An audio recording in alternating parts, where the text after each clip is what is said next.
আজ থেকে অনেক বছর ধরে তো এই আমাদের এই ট্রেড বোর্ডই কাজ করছে। এই টি4 বায়রা প্রতিষ্ঠিত হয়েছে, সেই সময় থেকে অদ্যাবধি আমি এই নিয়ে 5 বার মহাসচিবের, আমি সব সময় আমরা যোদ্ধারা দেশটাকে অর্থনৈতিক দিয়ে বাঁচিয়ে রেখেছে, তাদের জন্য আসলে কি করা হয়নি? কিছু করা হয়নি।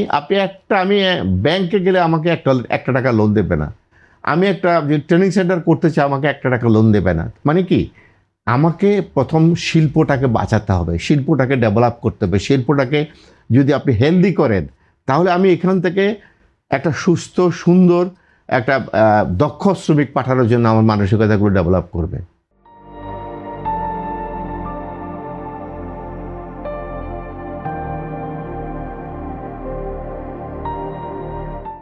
আচ্ছা, এখানে আমার একটি প্রশ্ন, যে দক্ষ শ্রমিক নিয়ে কথা হচ্ছে, বিদেশে গিয়ে কাজ না পেয়ে অবৈধ হয়ে পড়া শ্রমিকদের দায় আসলে কার, শ্রমিকের নাকি রাষ্ট্রের?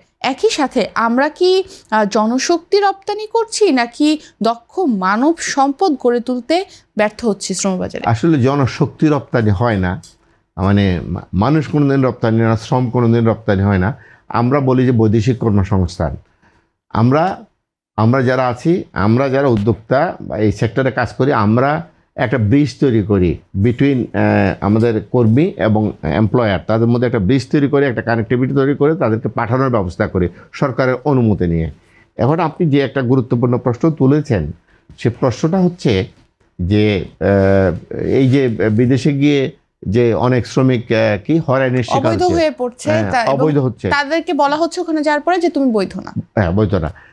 এটা কোনো রকম মেনে নেওয়া যায় না, এটা কোনো প্রকার গ্রহণযোগ্য নয়। এটার জন্য প্রয়োজন হচ্ছে ওখানকার আমাদের যে দূতাবাস আছে, দূতাবাসগুলো কাজ করা। কেন তারা অবৈধ হচ্ছে? কাজ করে প্রপারলি? না, কাজ করে না। যদি কাজ করতো তাহলে রিপোর্ট কোথায়? কাজ করলে তো রিপোর্ট আপনার কাছে আসতো। সরকারের কাছে আসা মানে মিডিয়ার কাছে আসা, যে এই সৌদি এম্বাসি কিংবা আমাদের দুবাই এম্বাসি এই রিপোর্ট দিচ্ছে, এই কারণগুলোর জন্য এই ঘটনাগুলো ঘটতেছে। তাহলে সেগুলো যাতে আমরা আমাদের কাছে মেসেজ পাঠানো, না এটা করা যাবে না, এইভাবে করা যাবে না, এইভাবে লোক পাঠানো যাবে না। অনেক দেশের সাথে আমাদের চুক্তি নাই, আমরা MOUর মাধ্যমে আমরা কর্মী প্রেরণ করি একটা। তো সেই MOU কিন্তু তাদের লিগেল বাইন্ডিংস নাই। আমাদের ইভেন সৌদি আরবের সাথে আমাদের কোনো চুক্তি ছিল না। রিসেন্টলি সরকার একটা কাজ করেছে, আমার মনে হয় 4-5 মাস আগে সৌদি আরবের সাথে চুক্তি করেছে। আমাদের UAEর সাথে চুক্তি নাই, আমাদের মালয়েশিয়ার সাথে চুক্তি নাই। সেখানে এই সমঝোতা স্বাক্ষর করে কর্মী প্রেরণ করে, যেটা লিগেল বাইন্ডিংস নাই। তো চুক্তি যদি থাকতো তাহলে হয়তো আমাদের রাইটটাকে প্রতিষ্ঠা করার জন্য আমি সেখানে লফুল কোর্টে আমি তখন করতে পারতাম।